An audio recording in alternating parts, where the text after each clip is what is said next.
प्रधानमंत्री माझी लाडकी बहीण या योजनेच्या लाभार्थ्यांना ई-केवायसी करणे आवश्यक आहे। यासाठी महाराष्ट्र शासनाने सविस्तर प्रक्रिया जाहीर केली आहे।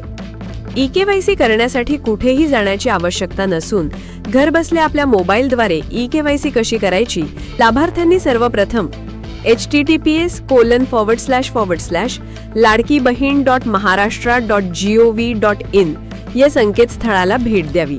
त्यानंतर ई-केवायसी बॅनरवर क्लिक करावे।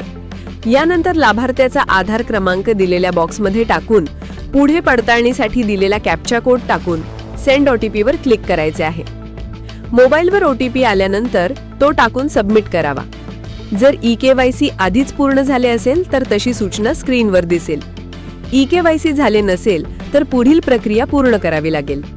लाभार्थी पती वडील यांचा आधार क्रमांक नमूद करून सेंड OTP वर क्लिक करायचा आणि OTP मिळाल्यावर OTP टाकून सबमिट करायचे आहे।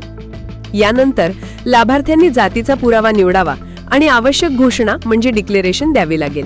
त्यात 1. कुटुंबातील सदस्य सरकारी विभाग, उपक्रम, मंडळ किंवा भारत सरकार वा स्थानिक संस्थेत कार्यरत नाहीत याची खात्री। 2. कुटुंबातील केवळ एक विवाहित आणि एक अविवाहित महिला लाभ घेत असल्याची पुष्टी करावी। सर्व माहिती भरल्यानंतर सबमिटवर क्लिक केल्यावर स्क्रीनवर सक्सेस तुमची ई-केवायसी पडताळणी यशस्वीरित्या पूर्ण झाली आहे असा संदेश दिसेल आणि तुमची लाडक्या बहिणीची केवायसी पूर्ण होईल।